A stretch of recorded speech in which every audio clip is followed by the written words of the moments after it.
Let's talk about the filth that's starting to come out in the early days of the Diddy trial. This, of course, is P. Diddy. Surprise, surprise, he's a creep. Surprise, surprise, he's done horrible things. So Diddy, after the Cassie lawsuit, gets hit with a bunch of lawsuits, and then ultimately the raids, and then this criminal case. It started as a whisper, rumors swirling in the hushed VIP corners of the music industry behind velvet ropes and guarded doors. Sean Diddy Combs, the self-proclaimed mogul of moguls, a man who built an empire on swagger and spectacle, is now facing allegations so twisted they make even Hollywood's darkest scandals seem tame. And at the heart of this unfolding drama is Cassie Ventura, a face the world once knew as a rising R&B star, now standing under the harsh glare of courtroom lights, exposing secrets that might shake the foundations of an industry. Centerpiece of a lot of what happened during direct testimony were freak-offs. And what the prosecution tried to show was that he forced and/or coerced her into doing these freak-offs. And we've talked about this earlier this week, that at least my opinion is that in a lot of these, the prosecution just didn't close the loop. It was something she felt. When Cassie took the stand, it wasn't just a testimony. It was a reckoning. The courtroom buzzed with an almost electric energy as the pregnant singer walked in, her composure a stark contrast to the chaos of the allegations swirling around her. She spoke calmly, steadily, but her words cut like razors. According to Cassie, her decade-long relationship with Diddy wasn't just turbulent, it was a masterclass in control, manipulation, and fear. The so-called freak-offs, a term that sounds almost cartoonish until you hear what they allegedly entailed, became a central point of her testimony. These weren't just wild parties, Cassie alleged. They were meticulously orchestrated events where she claims her role was to fulfill Diddy's every whim, from choosing her outfits, selected from stores she admitted she would never have stepped into on her own, to coordinating the attendance of others. Cassie described a world where she wasn't just a participant, but a pawn. These freak-offs weren't spur-of-the-moment indulgences, according to Cassie. They were productions, the lighting, the mood, the actions, allegedly all directed by Diddy himself. Cassie described how he would oversee every detail, from the flicker of candles to the gleam of baby oil, ensuring that his vision of control extended to every corner of these events. And while the defense has tried to paint these gatherings as consensual and glamorous, Cassie painted a much darker picture, one filled with coercion and silent fear. She described moments of feeling trapped, knowing that refusal wasn't an option. And if she dared to question or resist, that's when, she claims, the threats and intimidation began. The judge is hopeful that that could be concluded as soon as Wednesday, with opening statements in the case beginning next week and then the beginning of the evidence. So Combs has pleaded not guilty. He has said, his lawyers have said, that all of these allegations are the prosecutors trying to criminalize his sexual activity that they say was entirely consensual. Then there's the video, the infamous footage from 2016 that made headlines when it was leaked last year. The grainy hotel surveillance captured Diddy chasing Cassie down a hallway, grabbing her, throwing her to the floor, and kicking her. The world saw it, and there's no spinning what happened in those frames. The defense has tried to minimize it, calling it a domestic dispute, a moment of heated emotions, but the prosecution sees it differently. To them, this video is proof of a pattern, one that they argue stretches far beyond a single incident. And the jury, they watched it with an intensity that suggested they knew this wasn't just a clip. It was a key. Because we now know who all the prosecutors will be on Diddy's trial. They're all women. They have assembled a team of female prosecutors, and that is definitely not by accident. But Cassie's testimony didn't stop at the violence. She went deeper, pulling back the curtain on what she claims was a system of exploitation. She described how she was tasked with finding people to join these freak-offs, using platforms like Craigslist and other services to recruit individuals who, she says, may have had no idea what they were walking into. Cassie explained how Diddy's business travel teams would arrange flights and accommodations, often under the guise of professional opportunities. And the details didn't end there. She spoke of text messages where Diddy allegedly instructed her on what to do, even down to which pill to take from his designer bags to prepare for these events. The prosecution didn't just rely on her words, they showed the jury those messages, building a narrative that revolved around control. A U.S. judge has ruled that the rapper and producer Sean Diddy Combs will stand trial on federal trafficking and racketeering charges in May. He'll be held in prison until then. Sean Combs has pleaded not guilty to charges that he used his business empire to transport women and male workers across state lines to take part in recorded performances. If convicted, he could face a life sentence. And then, as if the courtroom wasn't tense enough, Cassie brought up Kim Porter. The late Kim Porter, who shared a long and complicated history with Diddy, was suddenly cast into the spotlight of this trial. Cassie mentioned her name carefully, almost cautiously, but the weight of it was undeniable. Kim's demise in 2018 has long been surrounded by whispers, rumors of plans to expose Diddy's darker side, talk of unfinished manuscripts, and sudden, unexplained illness. Cassie didn't accuse Diddy outright, but by invoking Kim's name, she reminded everyone in that courtroom of the lingering questions. Was Kim's passing another thread in this tangled web? The prosecution didn't elaborate, but the implication was impossible to miss. Hey, real quickly, all that commissary stuff, he's not getting any of that because people in the SHU have an abbreviated list. So he's out of luck. No stake for him. Yeah, he is on watch. This guy thought he would have went home. All of a sudden, he didn't get bond. Remember, the first night that he was there. And while Cassie's testimony was damning, it wasn't the only evidence the prosecution had lined up. They hinted at more witnesses. Former employees, associates, individuals who allegedly bore witness to Diddy's behind-the-scenes behavior. There's talk of financial records, of hush money payments, and of non-disclosure agreements tied to figures that boggle the mind. And then there's the video evidence, alleged recordings of these freak-offs, that according to the prosecution weren't just private moments, but leverage. Cassie herself testified that Diddy allegedly used these tapes as a means of control, threatening to release them if she didn't comply with his demands.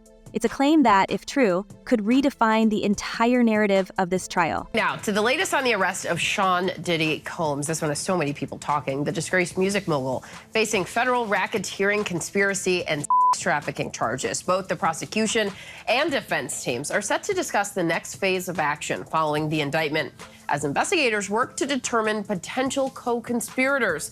But how exactly did we get here? Meanwhile, Diddy's demeanor in court was a study in contrasts. Gone was the larger-than-life mogul who once commanded red carpets and music charts. In his place was a man who seemed unsettled, glancing at his legal team, scribbling notes, and avoiding Cassie's gaze.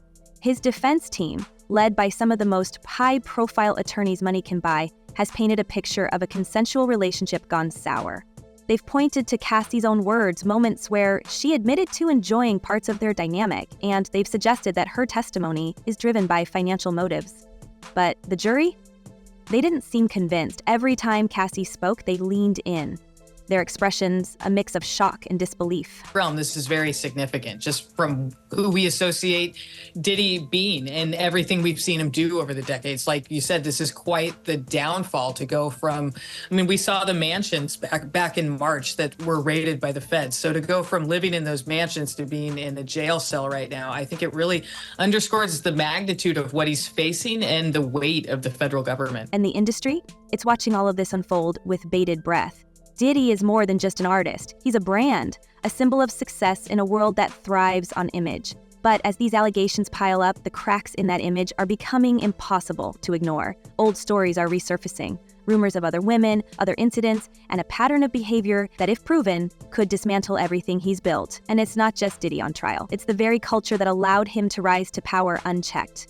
This is more than just a courtroom drama, it's a reckoning, not just for Diddy, but for an industry that has long blurred the lines between power and abuse. And as the trial continues, one question looms larger than all the others. How deep does this go?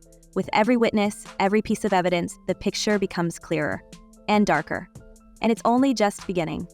I think it's to be expected, just the shock of this and the questions about what is ahead of us. How long is he going to be in custody? Is this an R. Kelly situation? Is he going to not get out for a number of years? Is he going to end up serving a long-term prison sentence from this? Or does he have a chance of beating these charges at a trial that could come, within the next 2 years? And if you thought things couldn't get worse, buckle up, because the prosecution is just getting started. Cassie's testimony was jaw-dropping enough, but it wasn't the only weapon in their arsenal. The courtroom has become a war zone of allegations and evidence, each bombshell more damning than the last. Behind closed doors, the prosecution has been piecing together a puzzle of behavior that spans years, continents, and countless alleged victims. And it's not just the freak-offs that are under scrutiny, it's the entire network of people who allegedly knew, helped, or turned a blind eye. This isn't just a trial about one man's actions, it's about a system of complicity that may have enabled him to operate unchecked for decades.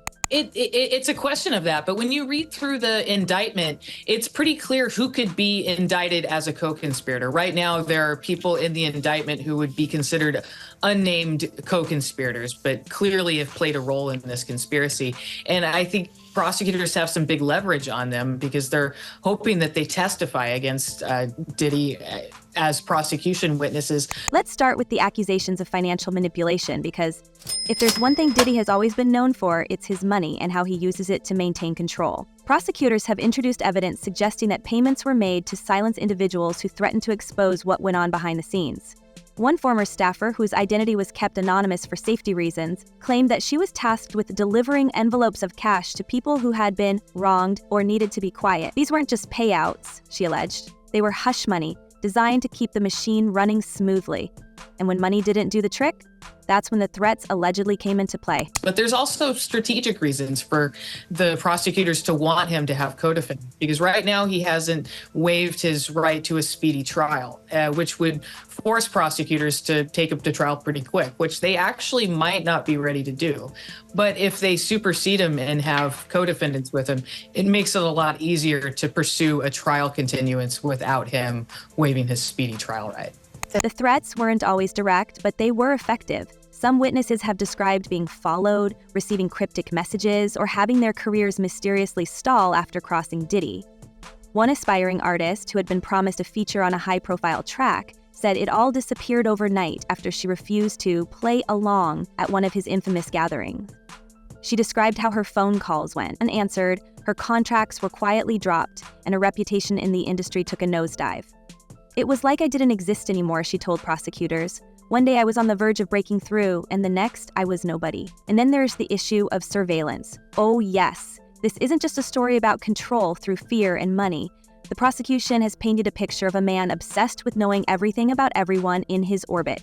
Witnesses have testified that Diddy allegedly employed a team of security personnel whose job wasn't just to protect him but to keep tabs on others. Cassie herself mentioned being followed by members of Diddy's team whenever she tried to distance herself from him. Another individual claimed that private investigators were hired to dig up dirt on people who posed a threat to Diddy's image. And if you think that sounds paranoid, wait until you hear this. One witness alleged that Diddy had hidden recording devices installed in his properties, capturing conversations and interactions without anyone's knowledge. They saw evidence in the case. They immediately honed in on racketeering, and they started saying, why is this racketeering with one guy? And they're charging this one guy. They had a real problem with that. They did not have a problem with the Mann Act. They found him guilty on the Mann Act, and they hung 6-6 on racketeering. Of course, the defense has tried to spin all of this as standard practice for a high-profile figure. They've argued that the surveillance was purely for security, that the payouts were settlements for misunderstandings, and that the witnesses are exaggerating or misremembering events. But every time they push back, the prosecution seems to come armed with more evidence, more witnesses, and more stories that make it harder to dismiss the claims as mere fabrications. The feds, Al Capone style, have not charged everything under the sun. They've charged 3 main charges: racketeering, trafficking, and the transport of a prostitute. And I'll tell you, I don't know about the racketeering charge. It's pretty sweeping, and I'll tell you what the general element. Take, for example, the testimony of a former business associate who worked with Diddy during the early days of his career. This individual, who has since retired from the entertainment industry, described a pattern of behavior that they claim started as far back as the 1990s. According to them, Diddy's need for control was evident even then, manifesting in the way he treated his employees and collaborators. They allege that he would pit people against each other, fostering a culture of fear and loyalty that allowed him to maintain power. That he has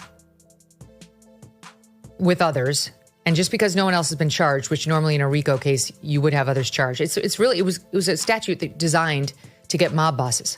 trying to get at criminal behavior that's like a web of criminal behavior that you can't necessarily prove like the one thing or the statute of limitations expired on the other thing, but you're just showing this bad guy who's operating what's clearly an enterprise that over and over engages in criminal problems. The manipulation allegedly extended beyond his employees. Court documents suggest that Diddy targeted rising stars in the music industry, offering them mentorship and opportunities only to trap them in exploitative situations.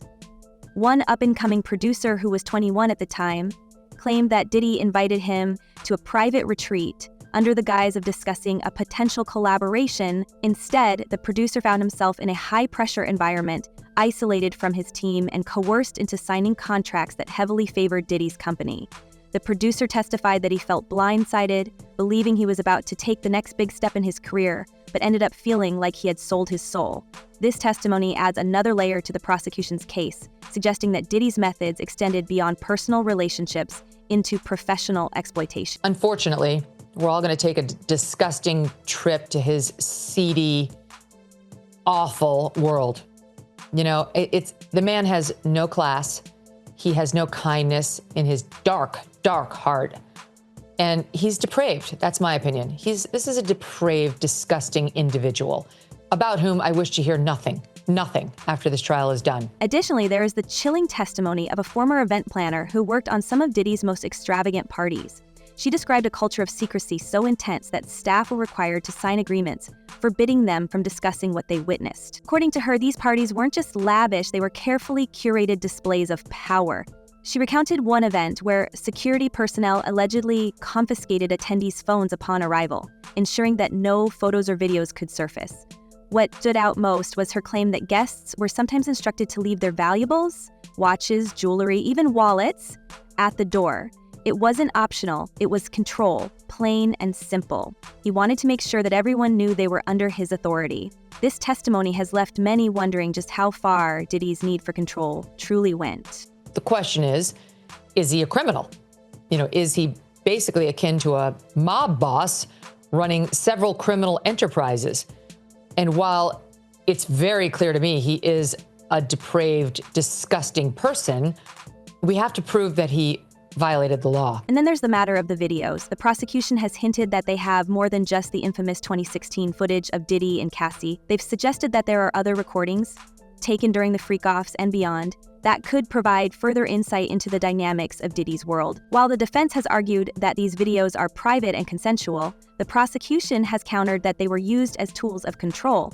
One witness claimed that Diddy would show clips to people as a way of asserting dominance, saying things like, "This could ruin you." Whether or not these videos will be shown in court remains to be seen, but the very mention of them has added another layer of tension to an already explosive trial. And what's really going to be interesting is the parade of celebrities who we expect to be mentioned and or called into that courtroom. You know, people who we hadn't heard about prior, like Mike Myers, you know, Austin Powers, Mike Myers. Why is he getting called? Why is he on the witness list? That'll be fascinating. And then, of course, there are the no-name, quote unquote, women who are going to have to find every ounce of courage they have. And let's not forget the role of the inner circle, the people who worked for Diddy, traveled with him, and allegedly helped facilitate his behavior. The prosecution has called several former employees to the stand, including personal assistants, security guards, and event coordinators. Their testimonies have been a mix of loyalty and regret, with some defending Diddy as a demanding but fair boss and others describing a man who ruled through intimidation. One former assistant broke down in tears as they recounted being asked to handle tasks that, in their words, felt wrong.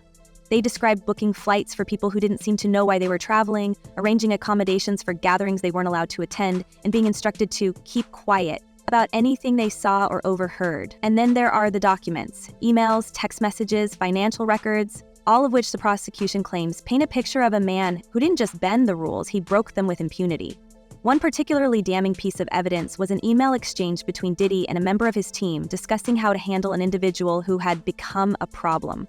The language was vague but chilling, with phrases like, "make sure they understand," and "we can't have them talking." The defense has argued that these messages are being taken out of context. but the prosecution insists they show a pattern of coercion and control. Which, again, the judge kind of made this a point, too, talking about, okay, well, if we're going to continue to do sidebars each and every single time that a prospective juror has to talk about a sensitive topic, that could take up a lot of time. But again, the defense and the government both seem pretty confident that they'll still be able to kind of get it going at a quick pace. This isn't unusual to do in these types of high-profile cases. So that was pretty much just the topics about, Ghislaine Maxwell. The stakes couldn't be higher if the jury believes the prosecution's narrative. Diddy could face consequences that go far beyond financial penalties or lost endorsements. We're talking about potential years behind bars, the dismantling of an empire, and a legacy that may never recover.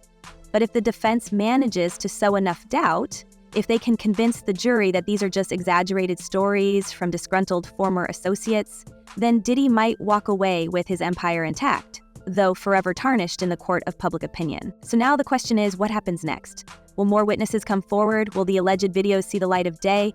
And what about the industry figures who've stayed silent? How much did they know, and why haven't they spoken up? This trial isn't just about one man, it's about an entire culture of power, secrecy, and complicity. Let us know your thoughts in the comments. Do you think Diddy's empire is about to crumble, or will he prove everyone wrong? And don't forget to hit subscribe because this story is far from over. We'll see you in the next one.